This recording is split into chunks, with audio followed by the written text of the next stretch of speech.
All righty. Well, just wanted to give folks a moment to hop in and get ready for this exciting conversation. First and foremost, good afternoon, everyone. And thank you all for joining the conversation. We are really excited for this discussion as we spend some time with the all-stars that we have in this panel to discuss 21st century engagement for 21st century education. But first and foremost, before we dive into the meat, I most definitely want to thank our facilitators, 3i Creative Communications, for bringing this conversation to our forefront on this Wednesday. 3i is a social impact marketing agency that helps do good brands, campaigns, and organizations maximize engagement, build community relationships, and craft winning messages to make change. And so speaking of maximizing engagement, we're going to talk about that with a few of the folks that we have on the call. If anyone knows the impact of COVID-19 and the shift that the pandemic has caused in how we reach and engage with our audiences, it's us in the education arena. I think everybody can agree with that. For more than a year, we've had to do just that sight unseen during the pandemic. And as we shift in the ways education organizations, programs, and institutions are engaging students, parents, and communities during the digital revolution, especially in light of the pandemic, there are more opportunities for us to collaborate than ever before. So today, we're going to spend some time digging into how each of our panelists approach this new shift and explore new and innovative ways on how they found new and innovative ways that they found to help them better connect with their audiences in lieu of this new digital shift. I am your moderator, Jasmine Worles. I am the strategic planning manager in the Chief of Staff's office at Memphis-Shelby County Schools. And let's take a little bit of time to figure out who we have on the call, right? We have a few all-stars. We have first and foremost, Dr. Lashika Cox of Porter-Leath. She's been an educator for over 20 years, serving in various roles as a teacher, the curriculum specialist, director, coordinator, currently the education manager at Porter-Leath. That's a hefty list. Sounds like a lot of experience. She received her undergraduate and graduate degrees from Jackson State University, okay, JSU, and later obtained her specialist degree in curriculum and instruction management and supervision from Nova Southeastern University and doctorate in administrative leadership and teaching and learning from Walden University. So hello, Dr. Cox, and we are very excited to have you on today. Good afternoon, everyone. We also have Cody Clinton of University of Memphis. Cody is a Memphis native and has been working with the University of Memphis for the past 7 years in a variety of student-facing roles. He began advising pre-health students in 2019 on their paths to professional school, and Cody has helped the College of Arts and Sciences in restructuring and expanding its services to students in the Memphis community by establishing the Office of Pre-Professional Advising and partnering with several organizations.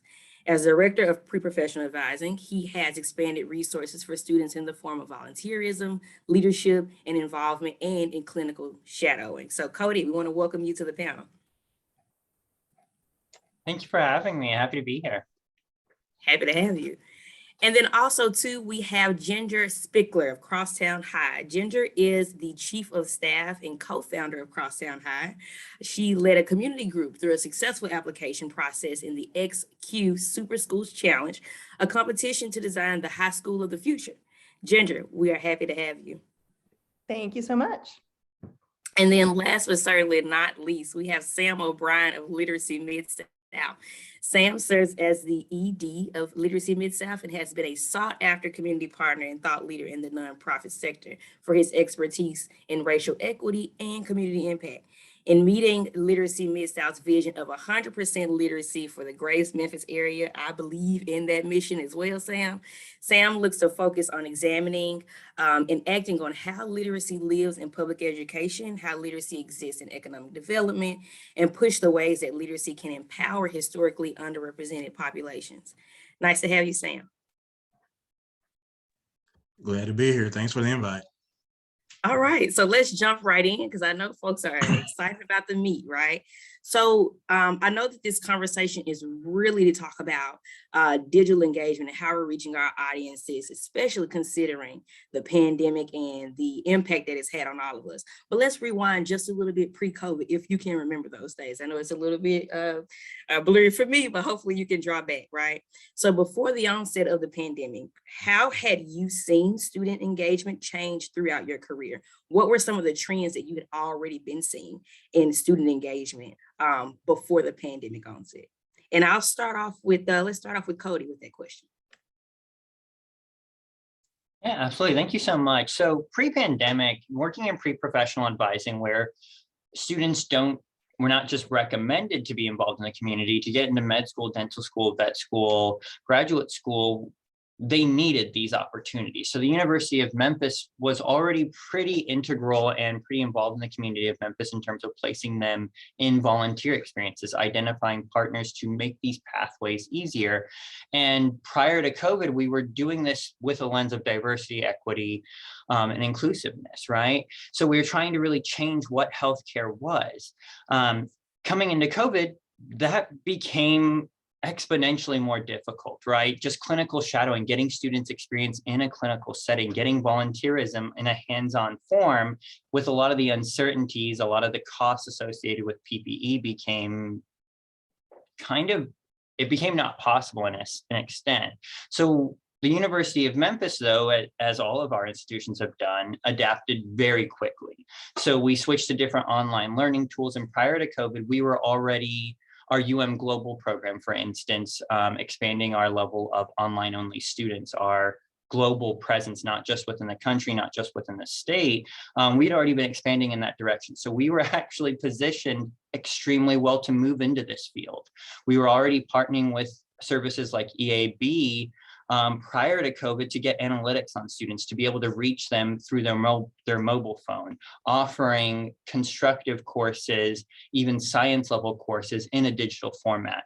So although the challenges have been immense, the University of Memphis, why we were positioned so well to kind of move through and assist students, was because we had already laid the groundwork. And I think a lot of us in higher education were really coming in on that. We knew that expanding beyond just your local population was essential. So many higher ed institutions were already expanding out into how do you get more students? How do you engage with more populations in a digital format? How can you provide quality instruction? Virtual labs, for instance, was a huge struggle where we switched and retooled classes in a matter of 2 weeks. We closed down classes in March, came back, extended our spring break 1 week, and engaged them. Was it perfect from the start? By no means, but I think the faculty has been really engaged. The students have been working with us on new feedback and ways that we can engage better with them. We've offered tutoring. We now offer virtual tutoring, for instance, where that used to be a problem. Commonly, you had to come in person to get tutoring. We now offer that Saturdays, Sundays, even with virtual tutors from the University of Memphis. We offer instructors and faculty members that have expanded their hours. And so I think what we found at base, especially coming out of COVID in this digital environment, is 8 to 4:30 is no longer actionable. It's really expanding beyond this format of what a typical workday is. People are working, taking care of their families. There was a renewed urgency as we lost family members. And really being there when the student is available is key. In the Office of Pre-Health Advising, when I came in, that was the first thing I saw. Students have deadlines that are due on a Saturday, on a Sunday, where they have to submit applications. Well, who was there to answer their questions? And so I think at its core, moving to meet the student where they were at any time, where they were and when they were, was one of the biggest facets that we had to do in education to kind of meet their needs. Absolutely. And it sounds like luckily the University of Memphis had a lot of infrastructure in place before the pandemic to kind of specifically with your audience being students, to have that student engagement happen on a variety of levels. When we talk about community engagement, I know that Sam and Dr. Cox, your the lens of your work may not necessarily just hone in on students, because we have to engage with parents and community partners to really push the work that you all do. Tell me a little bit about pre-COVID, what engagement looked like for you all engaging with that audience. So pre-COVID, I guess we could say that we just had various opportunities and things for families and community partners to engage in. We had in-person parent meetings. We had activities to include maybe like a fall festival, donuts for dads, muffins for mom, just all type of activities pre-COVID that we would engage them. As Cody said, we quickly had to shift. Being that we are in early childhood, it's very hard to shift students that's 3 and 4-year-olds and even our early Head Start to online learning, but we did it. The teachers thrived in it. We had logins for them. We had parent-teacher conferences. We had home visits. All those things we continue to have those virtually so we can have those continuous contacts with them. We became this social media icon where we would put everything on social media. We use different platforms like Remind. We use different platforms like the Google, the Zoom, all those different platforms we use in order to engage the parents. We use newsletters.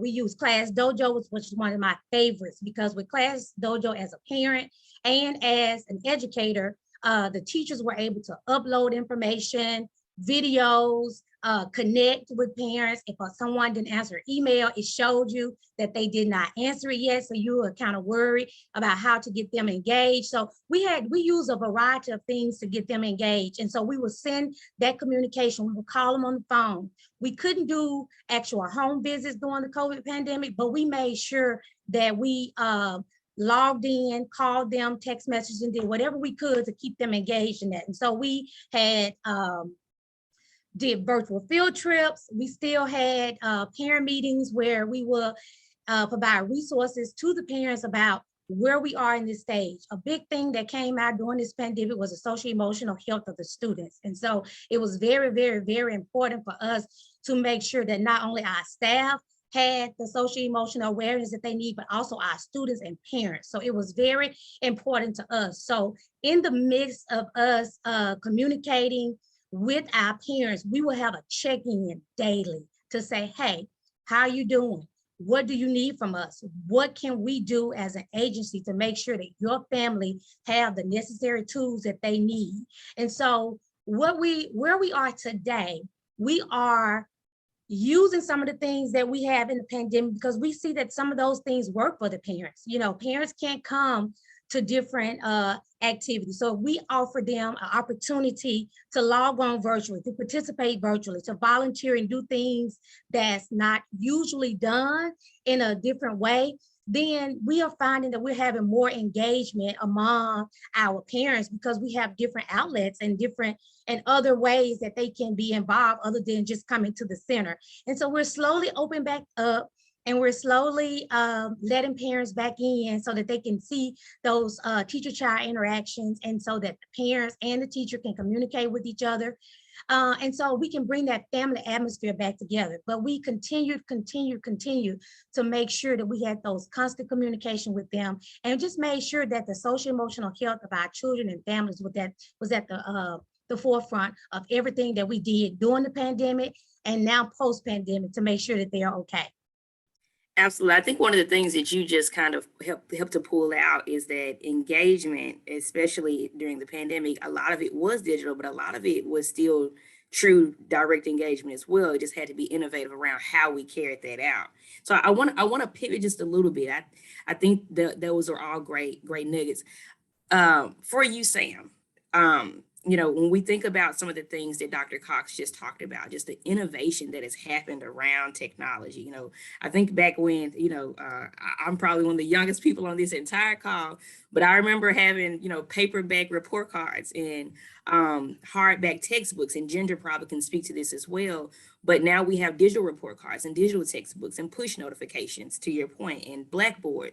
So I'm curious, Sam, how have those 21st century developments changed the way that you connect with your parents in the community, specifically around literacy? Sure. So, and thank you for the question. So I would say that we're still a stickler for hardback books in the ways, with the ways that we distribute them, but understanding that COVID does prevent a lot of that from happening. We've started to look at software that helps us to connect, children to, I would say, a learning platform that measures where their reading levels are, but at the same time, it's something that is typically done with the assistance of a parent. So what we notice is that when we implement the software, we can capture the number of logins, we can capture the number of minutes spent reading and learning. And then we can also see where parents may have helped the child log in. So we can make sure there's a family literacy experience with all of that. So just like everyone has shifted over to Zoom or Google Meet, or whatever your preferred platform, we've had to find the places where technology would allow us to insert literacy into devices that children already have, or how can we acquire software licenses and pass those out, amongst the schools into the community so that they can be uploaded onto the devices. As you know, the district did a one-to-one device sharing back at the start of the pandemic. So, a lot of our stuff has always been complementary and always been supportive of the existing structures that are already there. We just had to, again, think outside the box, see where we would fit, and also make sure that it is aligned with a lot of the other literacy learning and instruction that's already going on. Another thing, when we talk about family engagement, just like everybody else, we've been on Zoom. We've been speaking on mute when we thought our mic was turned on, just like everybody else. And one of the things that we've had going on for the past year or so we call them Lit Families webinars. And so this is something that we do through our Facebook page, and then we upload them to YouTube. That really, we're just talking to families and participants about just the best ways to engage their children and learn at home, particularly during an event like this. Aside from being able to get to a library, a library may have different hours now because of COVID restrictions. So again, how do we present information that is accessible at home, but then at the same time, how do we talk to parents about how best to use that information and use that technology to make sure that their children are still at the preferred proficiencies and the preferred reading levels that they want them to be at? Absolutely. And so to your point, Sam, we know that the pandemic, we were already in a digital space, but we all were kind of ushered into making sure that our audience is at least, had access to certain things for us to be able to communicate with them. I know that in Memphis-Shelby County Schools, we had to immediately initiate a multi-million-dollar initiative to equip all of our students with devices, right? And so I'm sure, Gender, you all ran into that same type of crisis on how are we going to connect with our students? How do we ensure quality education is a constant across this pandemic? Tell me a little bit about, what education technology looks like right now for you at Crosstown High, because of course, we spent all this money on these devices. They're not going away just because everyone is vaccinated, right? These are going to be a part of the day-to-day. So just tell me a little bit about what technology looks like right now in your space, and what tangible tools are you using to connect with the folks in your building? Yeah, thanks. So I think if you come for a tour at Crosstown High, which you're all welcome to do at some point, just give me a call. One of the things that you will notice that's different about our space, and a lot of the things are different about our space, but is that you walk through the halls and there are no lockers. And for those of us who went to, high school, before Jasmine did, probably, everybody had lockers, and that was because you had a stack of books that you had to carry around with you or carry home and get backaches. And the reason we don't need lockers is because our kids don't have textbooks. Sam, I am totally with you. I am a lover of hardback books, as you can see in my my background here. And we definitely have real books in the school. But in terms of the materials that students are engaging with on a daily basis, they are getting those almost entirely digitally. One advantage of that is that it allows our teachers to present materials at different levels to students. So it can be on the same topic, but they can provide readings at kind of a low, medium, and high level for students, so that we can reach students where they are in terms of their reading level with the same type of content. Cody mentioned when he was talking about how, they were, when the pandemic started, they were able to, like take one extra week after spring break and hit the ground running. We were actually able to do the same thing because all of our students do have iPads. And so that's how they're getting all of their digital materials. And so, when the pandemic hit, we took one extra week. We, tightened up a few systems, but for the most part, our students were used to already getting their assignments, getting a lot of their materials, doing a lot of their collaboration. We are a Google heavy school. We use Google Docs and Google spreadsheets and Google Forms. If a day goes by and I don't make a Google form for some reason, I'm not sure what's happening, because that's how we operate. So it did enable us to quickly pivot and keep learning going even when the pandemic started, because our kids were already used to those tools. That is amazing to hear.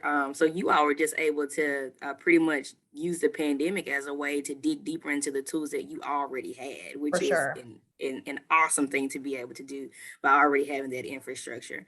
To your point, though, the digital space existed pre-COVID. COVID only exacerbated it. It was already there. We were already engaged to a certain extent across all of our respective spaces. Cody, what are your thoughts on how technology has changed the way that we think about communication, though? You have to do a lot of communicating to stakeholders, to students to get them involved, to community to recruit. How would you like to see that space evolve? So I guess the first piece of that question is, what are your thoughts on how it has changed? And then how would you like to see it evolve more? Yeah, absolutely. And I'm kind of right there with you, Jasmine, where I'm definitely on the younger side. So my high school experience or my middle school experience was with paper report cards that you bring home to mom. And so I think at base, what it does is allow a lot easier share of information. But when we're talking about socioeconomic accessibility, previously pre-COVID, many of these things were just not cost efficient. Online textbooks that Ginger's just talking about here at the University of Memphis were viewed in a negative light because it was a way for the publishers to control the cost. The students had to pay additional money into these online learning, My Math Lab or so on, and the used textbook market, which afforded students an accessible way into getting their materials, which can cost hundreds of dollars, wasn't very reasonable, I would say. And so I've kind of been here as it's become more cost efficient, largely due to state investment, federal investment, expansions in accessibility to Wi-Fi, which previously, maybe our cell phones couldn't do.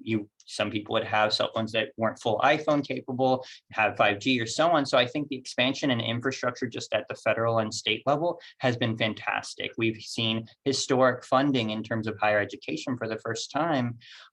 These past 5-ish years, we've been very fortunate, the University of Memphis has, and education in general. But I think the landscape has really changed in terms of absolutely the level of communication. We are now communicating with students, not just through email, through text message, through virtual presentation, through Zoom, like we're doing today. And it's really expanded the scope of what we can do. And I think what was an inhibitor, this cost, as we've taken that more on, we've negotiated with the providers, perhaps, as we've all probably done, to get group rates, cheaper rates to make it accessible. That's really changed the landscape from when I was in college, when we were trying to skirt around it as much as possible. Now it is a full embrace, and we're able to more readily share information through EAB or NAV, which we've fully embraced to increase retention efforts here at the University of Memphis. It allowed us to more directly share grades, success rates, how you're doing in this class, and that availability component has changed drastically. So I think the tools are still there. And as we mentioned, Dr. Cox was mentioning, we're still using the tried and true tools of calling them, of sending emails, but we're trying to get them at multiple touch points now. You missed it here, what about over here? And so we're trying to constantly be present, I suppose, in this virtual space now. And I think, as you said, it was already prevalent. The space was laid. Facebook had billions of subscribers but really what we could do with it has changed. We're utilizing resources that they weren't necessarily designed for what we're doing in terms of maybe degree audits, letting students have a better perception of where they are in the degree process. And then when we're talking about involvement in the community, we've started offering virtual shadowing, where maybe we can record a session where that doctor provided care, but we can now share that not just a one-on-one, one student was shadowing them because they could fit in the office. Now 60 students could see that interaction of doctor-patient contact. So absolutely, I think in terms of accessibility, it has been massive. And it's really about utilizing touch points to the greatest advantage and using data points even. So at the University of Memphis, we are using data in terms of how often they go to the gym, perhaps. And that's so we can be there if needed. Our new R. Brad Martin Wellness Center that we invested in is also a teaching space. It has advising office space. So as you're working out, maybe you want to come in and talk about pre-health. Maybe you want to meet with your academic advisor because it's convenient for you. So I think it is the utilization of space and resources to really be there for students and be there for community members in a more intuitive way, perhaps.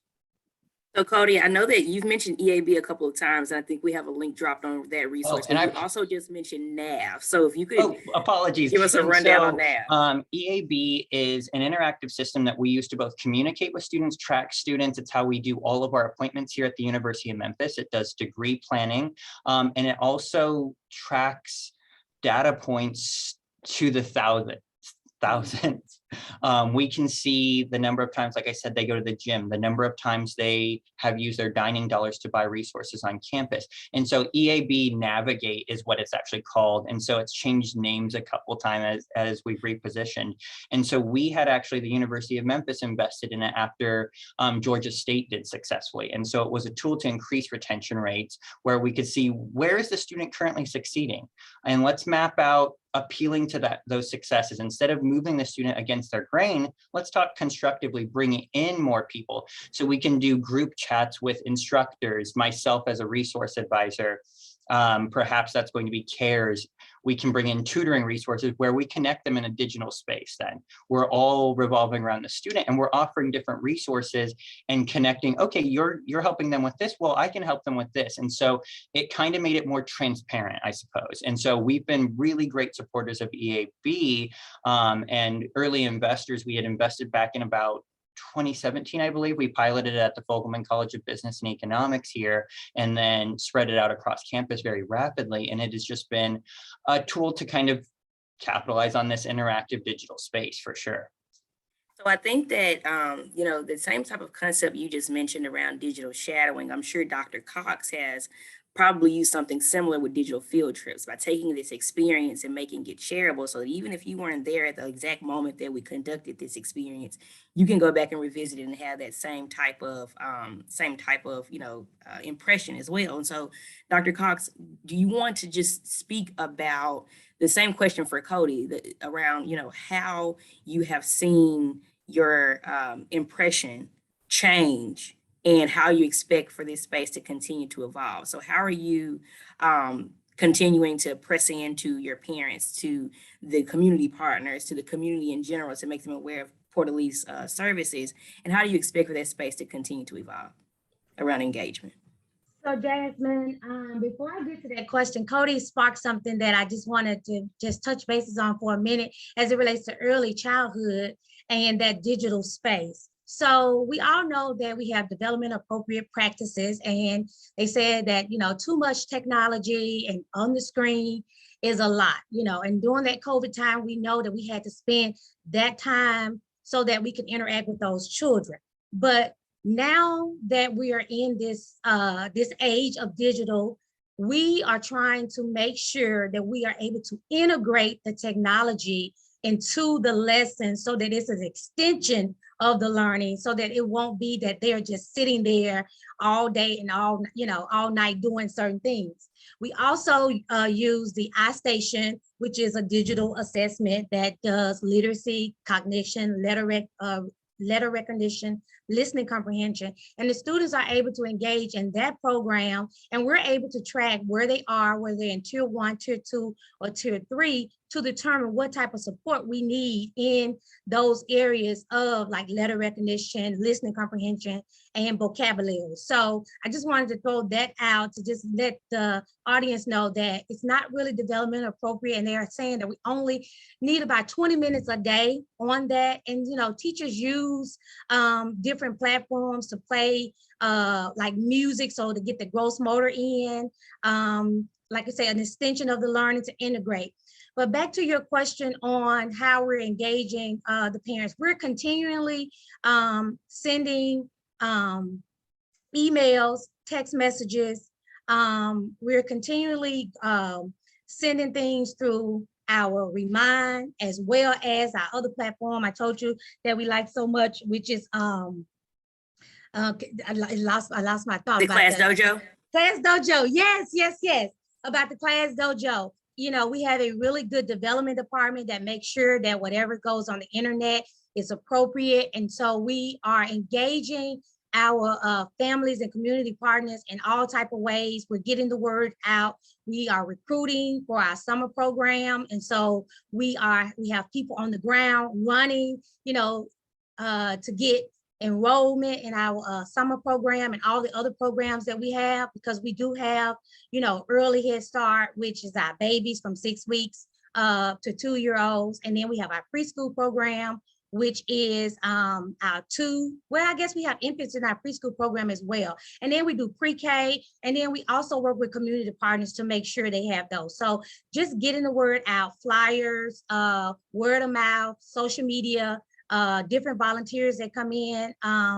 We also have our Books from Birth program, which is also a literacy to make sure that those children get those books from birth up until they're 5 years of age. So with Sam, making sure that we increase that literacy from birth up until they're 5 years of age. So that constant communication, that constant just getting the word out there, being visible, and sticking to our mission and doing what we say we're going to do, and just getting them and getting the students at the beginning, at that, because we've learned that if you get them at an early age and you promote their success of the learning at those early age, then by the time they are 3rd grade, we should have some type of success with them in a quality program that we run here at Porter-Leath. And so, Ginger, Dr. Cox makes me think about a particular question when she talks about digital and online learning for those younger age groups. I'm thinking about the same thing for all levels of academia. And my question for you is, do you think there is a push to move toward more online schooling for all levels of academia?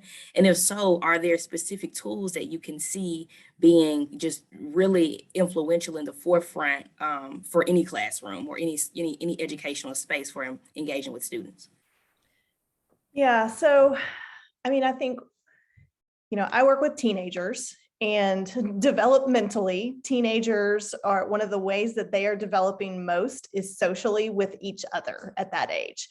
And so I think the pandemic was maybe harder on teenagers and probably parents of small children. I'm gonna go ahead and throw that out there, but in terms of like the individuals, harder on teenagers than almost anybody else, because they were isolated from their peers, and that's where they get their drive now. So I think, yes, there will absolutely be growing opportunities for education online, but I think what we also have to think about is how are we using technology in in-person settings, because at least at the high school level, I don't think I hope at least that is not going away anytime soon.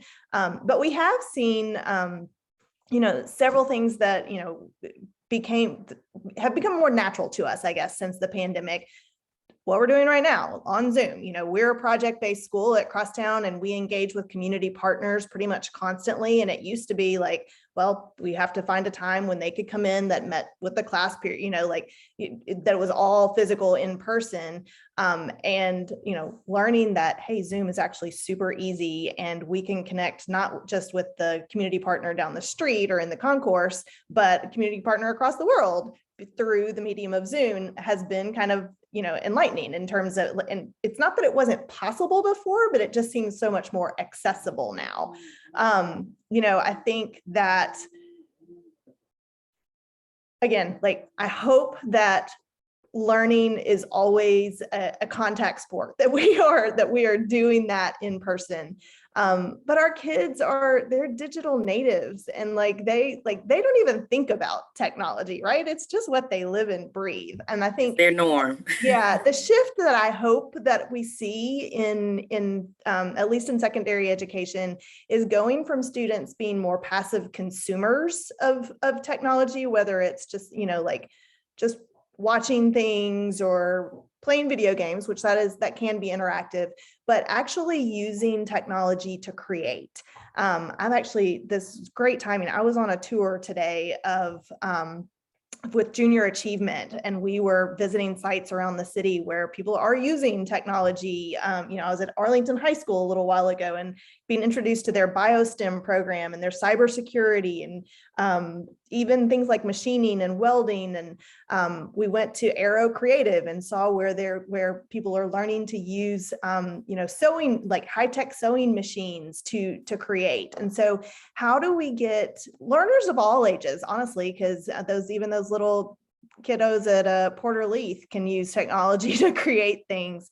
But again, going from just being passive consumers of technology to using technology as creators. To your point, Ginger, and even especially in high school, but across all ages, we see an extreme interaction with just using technology for social. And it's a town hall for us to be able to enter into to capitalize on them being there, right? So Sam, I'm interested, when you think about that, I'm thinking about, is Literacy Mid-South creating a TikTok? Are y'all going to pull up in the metaverse? What conversations are you having internally and externally about new digital platforms and how you're going to actively keep up with the trends? So it really goes back to, again, we're complimentary and supportive of what I would say the community-based literacy goals are. So one thing that we have to understand is we know that literacy scores per state assessments took a hit as a result of children being in their homes learning virtually for close to a year. So what that means is as the school district moves, we will take our cues from that and learn how to adapt accordingly. The other part of our program really involves in-depth community partnerships that we do in the out of school and the summertime. And so one thing that we've done there is, if a community program, just say if it was the YMCA, if they had some sort of learning bubble, we would assist and offer support and offer capacity building as best as we could. Of course, that required a lot fewer contact hours. It wasn't the hands-on approach that we were typically used to, but again, we were being sensitive to the public health concerns of the participants, as well as social distancing and those things like that. But going back to the earlier point about technology being seen in virtual spaces. Again, we're using Zoom and we're using platforms just as much as everyone else. We're looking to insert whatever software we have and that we can use into the pre-existing devices that children already have. And even thinking about whether or not, school goes into a virtual space, I think that really is contingent upon public policy. I think there's a current law right now, like it would be almost impossible for a school district to do virtual learning, unless there's some severe hardship that requires it to. Until then, students are going to be in the classrooms with a teacher in front of them doing the traditional instruction that we've all been accustomed to. I think in higher ed, it's a little bit more flexible. I moonlight as a doctoral student at the University of Memphis. So I've kind of had a mix of online classes as well as in-person classes. It really depends again on what what the evolution of COVID looks like at the time, whether or not there's a new variant that we need to be aware of. But to round it all out, we have to just see what is already happening and see the best ways that we can insert ourselves and continue to be supportive and collaborative in the ways that we partner. One thing that we did do over the last summer whereas we would typically do large scale book distribution and large scale book drives. We simply had a drop-off service. We assemble close to 40,000 bags that we call lit bags, and it would include, grade appropriate material for, whatever level the child was reading on. It would include information that a parent could use to follow to make sure that they were assisting the child in their reading comprehension. And of course, they had our contact information in it if they needed to contact us and follow up with us with a little bit more information. So again, that's where our flexibility is. That's where our adaptability is. We just have to make sure we see what's already happening in the landscape. So let's talk a little bit more about that marketing strategy, right? So I know that our friends at 3i Creative Communications, they specialize in this. So the question that I just want to open up, and whoever wants to lean into it can, is, how is your organization tailoring, or what tactics and tools are you using as an organization to market more to your audience, to connect more and engage more? What tangible tools and tactics are you using to recruit people into your universe? Yeah, if it's okay if I take that first. The University of Memphis has, been readily adaptive. Our marketing department here at the university has been fantastic. I love hearing that Sam's here at our doctoral program. And I think, at our core, what we're trying to offer is that flexibility, is that if you can attend, we would love to have you here. And we are building new buildings. We've been one of the only institutions to continuously expand as other colleges are closing, opening new buildings, opening a new STEM center, things like that, where we very much fundamentally agree with what Ginger said, with what Dr. Cox said, where we don't think that in-person is going away. What we do and what we are appealing to is, if you want to come here, if you believe in our values, you support the university, you support the city of Memphis, you can be here. And so how do we reach a wider audience? So we've done a couple things. And so socioeconomically, it's changing our tuition structure.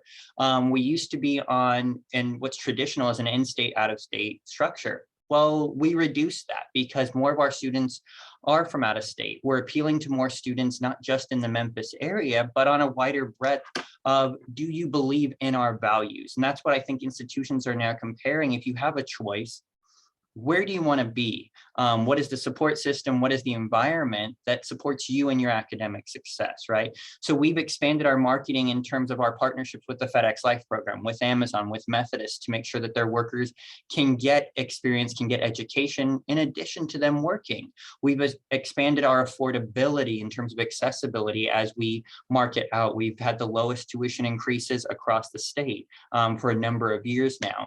And our marketing department has changed how we position ourselves. So expanding and really leaning into who we are and owning that we're not maybe the institution for everyone, but we have a great institution here with great faculty, and this is our mission. And supporting inner city, doing research. We are now an R1 research institution here in the state of, or in the city of Memphis, is just historic that we reached last year. And that's really changing what we've done. What is your accessibility to undergraduate, graduate level research? And really positioning with stakeholders or people who are considering a college. Where do you want to be? Here's what Memphis stands for. Here's what the city stands for. It's a land of opportunity. No, we've got problems, but there is some real opportunity for you to be involved, to volunteer, to make a difference, and to see the difference you're making in this city that arguably you can't see in maybe Chicago, New York, where you are caught in the mix of so many people. Memphis has a lot of opportunity where we can get involved, where we can make change. And as this city is on an upward trend, we are finally getting investment. We want to do that thoughtfully, not gentrifying, but uplifting the people in these communities. Can we go in and support communities that need help? Is that going into Orange Mound, where Forward Counseling opened a brand new mental health clinic for members of the city, where it's a mental health desert? Is it understanding that in terms of grocery stores pulling out of neighborhoods, this is deliberate in terms of what we would talk about as food apartheid, deliberately removing resources? And how do we teach members of the community? Let's not go in and take ownership of these resources, but let's teach them, let's teach community members to own this themselves. So giving them resources, not coming in with your resources to take ownership. And so as we position and market to students, it's really about this overall experience. What is the city of Memphis? And I think that's where our marketing department has shifted and we've really leaned into. I'm very eager to see, as we just we're bringing in a brand new president of the university, Dr. Hargraves, who starts on April 1st, where we'll continue going. But I do see this, in terms of accessibility, if you can take classes in person, if you can come on these tours, if you can do in-person shadowing, love it for you. It is fantastic. But perhaps you're sick. Perhaps you have a disability. I think what we're seeing and how we can continue to use these tools that we immediately rapidly took up during COVID is, hey, maybe you can't come in person. Here are your opportunities. You can still be included. I think that's awesome. I think that is, I think you raise a good point on making sure that your marketing tactics actually encompass the experience that you want for folks to buy into, right? So making sure that it is comprehensive, making sure that it is representative on all axles, so that somebody is interacting with that piece of marketing, they have a genuine understanding of what your organization is and the message and the mission that you have. So does anyone else want to chime in on that? Just the types of marketing that you are using right now to engage with the folks you're trying to reach. I can share a little bit. So one thing that we're looking to do is really move Literacy Mid-South into being this centralized hub of information for literacy resources throughout the region. And the way that we would look to do that, many thanks to 3i for the branding, and that was not a shameless plug, I really did want to give them a shout out, was the development of helping us create Read 901. One thing that we're looking to do is talk about literacy across the lifespan. Sometimes when we talk about literacy, it can be dominated within one age group, and there's understanding around that. But at the same time, when we talk about how literacy is foundational to everything, we have to talk about how it is important for every last person living to have access to literacy resources that helps them reach or become the best version of themselves. So one thing we're looking to do through Read 901 as an info hub is really just use that as a way to connect individuals with whatever level of support that they need for literacy at their grade level. And so you go on. I just put the website in the chat there. If you go there, there are tabs where we talk about resources, and then the tabs are listed out by age range, starting with I think birth all the way to adulthood, and even there's a section for English language learners. And so promoting that, we're taking the route of looking to appear on billboards, the sides of buses, bus stops, and, in all these different places to really just promote that literacy is a game changer, and literacy is foundational to just existence. And if you need help with literacy, if you need help with proficiencies with reading that would help you get to the next level of where you want to be, Literacy Mid-South is that place to connect. And we hope that we can place you where it's best for you to get to the level you want to be at. Dr. Cox, I saw you come off of mute. Did you have something to add? Yes, ma'am. So I want to look at this as twofold. So recently, this past year, Porter-Leath has had to have some marketing strategies because we were initially a free-based program.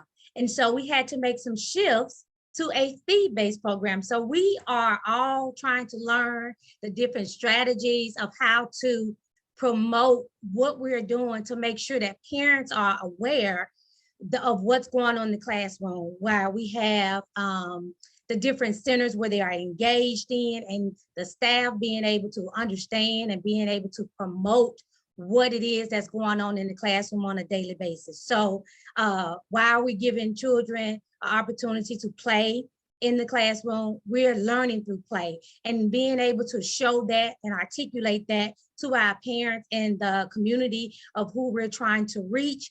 That is a big push here at Porter-Leath to changing our mindset from a free to fee process. So in doing that, we also are in the process of hiring a marketing manager so that we can get that brand out there to show all of the exciting things that we're having and that we're doing here at Porter-Leath, because it's not just one program, it's the integration of all of our programs, how we work together to make sure that we're providing the services that to our children and families. So not only does our early childhood division recruit for enrollment for our students in our program, but we work with all of our different programs, whether it's Success Coalition, whether it's Parents as Teachers, whether it's our pre-K program, whether it's our partners at First Aid, whether it's our next Memphis community partnership that we have. So we are working to make sure that the brand of Porter-Leath get out there and make sure that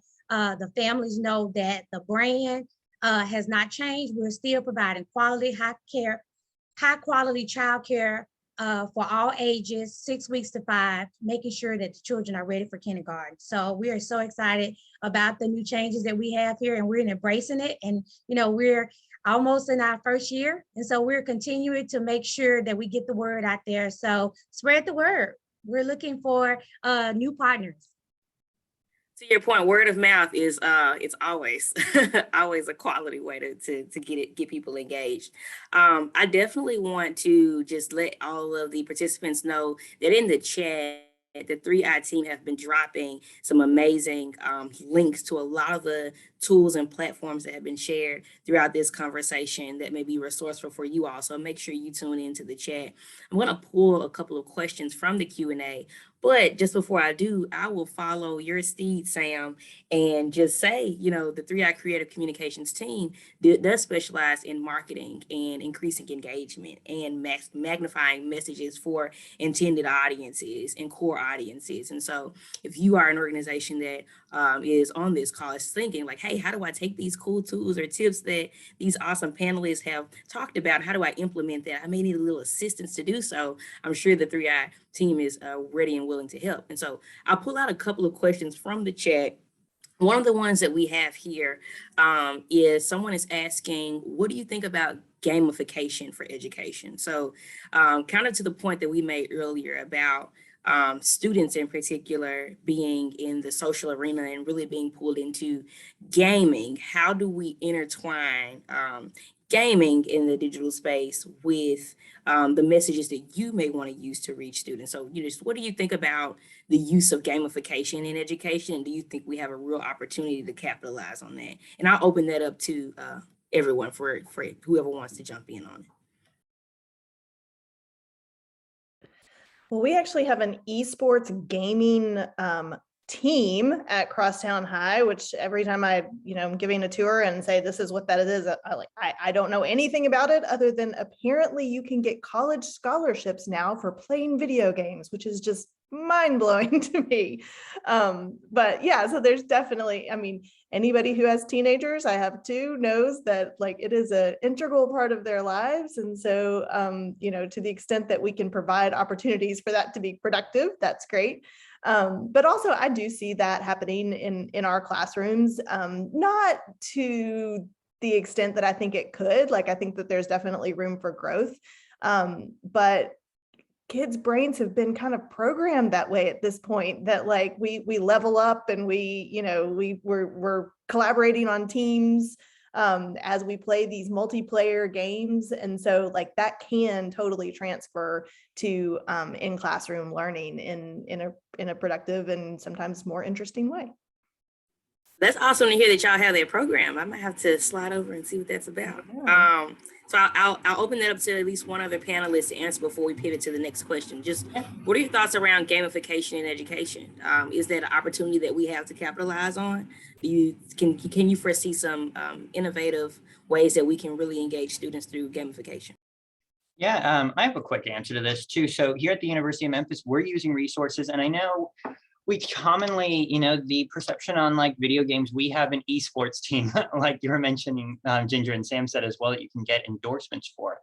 We don't yet, I believe, offer scholarships, but that could be in the future, right? As we're seeing the esports field grow. It's huge. Here in classes, though, we're using examples of it. So creating interactive quizzes in class where you can use your cell phone, so students all download perhaps the Kahoot app, where you're asking questions that they can interact with right there. And on your screen, since all of our classrooms are smart classrooms, we could have real interactive, make learning fun, I suppose, especially in this digital virtual landscape where we were teaching over Zoom. I taught a number of classes throughout the past 2 years over Zoom, as well as prior teaching in person. So I know it's not fun. And at times you're staring at a field of blank screen. So how can we get the students active? Zoom does some different tools where you can do thumbs up, thumbs down, yes, no, you can do quick polls, but creating like fun quizzes in class to make it a bit fun, increase competition, you know, some good competition of education, I think, learning. Who can answer this question quickest, you know, getting reflexes going and getting students engaged, because I think sometimes the engagement factor is we're at home, if we're doing virtual learning of some sort, we're nestled in, we're getting comfortable. So how can we get you out of your comfortability zone? How can we show that in a real life scenario, there is some friendly competition. Competition does not have to be negative, and we can use it to promote ourselves, excel, and really expand what we're doing. So I think at the University of Memphis, many classes have brought in Black Hat's another one, where professors have created like interactive quizzes in class. It's taking the idea of pop quizzes, but making it a bit more fun, maybe rebranding pop quizzes, which were like scary to students, but let's have some fun with this. Let's get everyone involved, and no, this isn't for a grade, but we're gonna have a good time answering questions to make this material interactive perhaps. And I guess that would be my relative gamification of how it's happened in higher education, perhaps.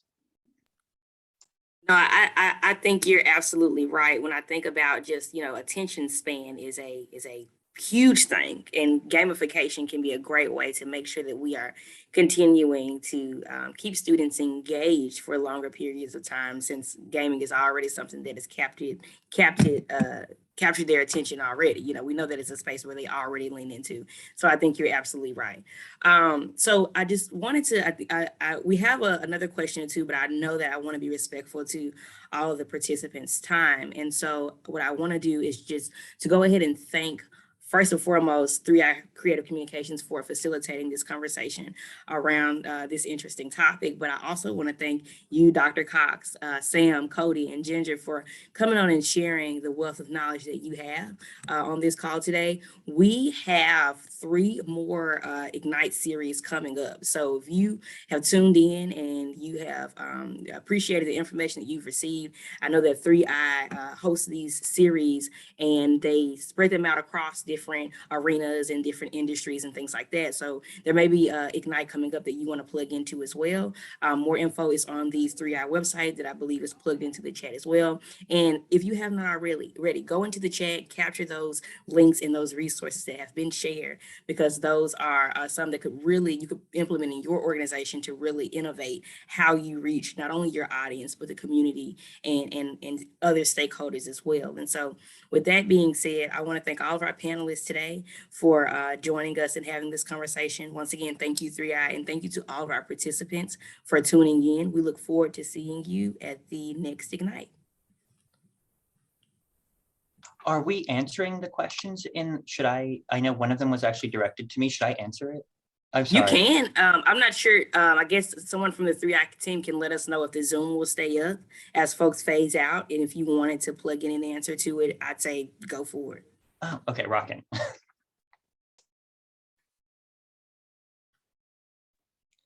Thanks, y'all. Looks like we have a yes, Cody. I'm sorry, Ginger. I was just saying thanks and bye. No problem. Thank you so much. You all have a great day, okay?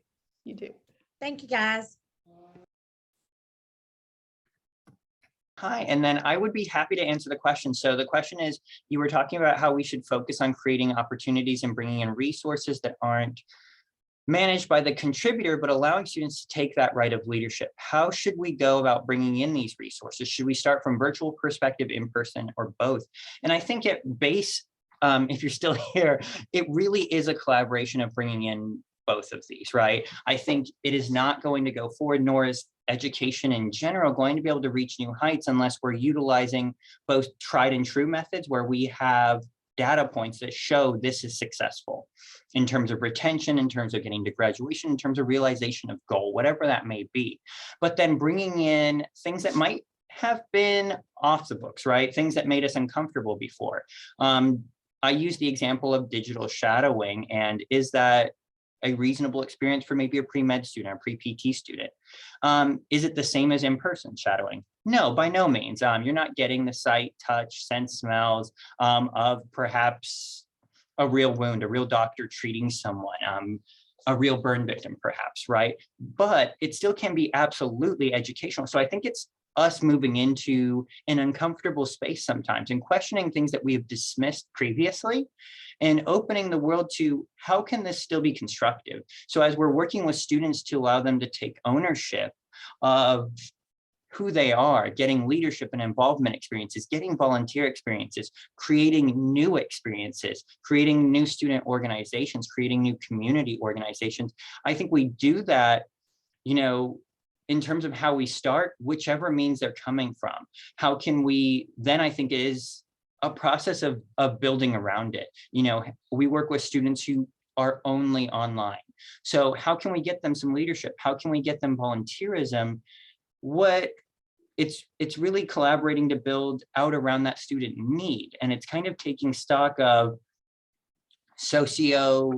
economic situations, socio-emotional situations in terms of what people have been through, what they can and can't do, and is it our place to ask them or force them to do something anymore? I think that landscape has changed.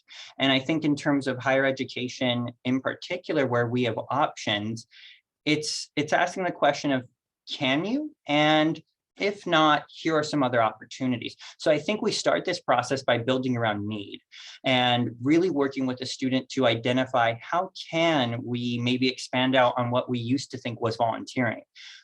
In the past, that was hands-on, getting your hands dirty, working in the community. But maybe that's changed. Maybe that's offering mentoring. Maybe that's offering virtual tutoring to high school students. We're offering different programs for the Shelby County schools, right, where our students can interact with them. Maybe that's working with Le Bonheur, where, yes, we have a real problem in terms of these patients being immunocompromised. We can't bring students in there as actively, but how can we engage with them? So we've been able to do buddy programs virtually, sending in different notes, doing pen pals. So reaching back to what way back, pen pals.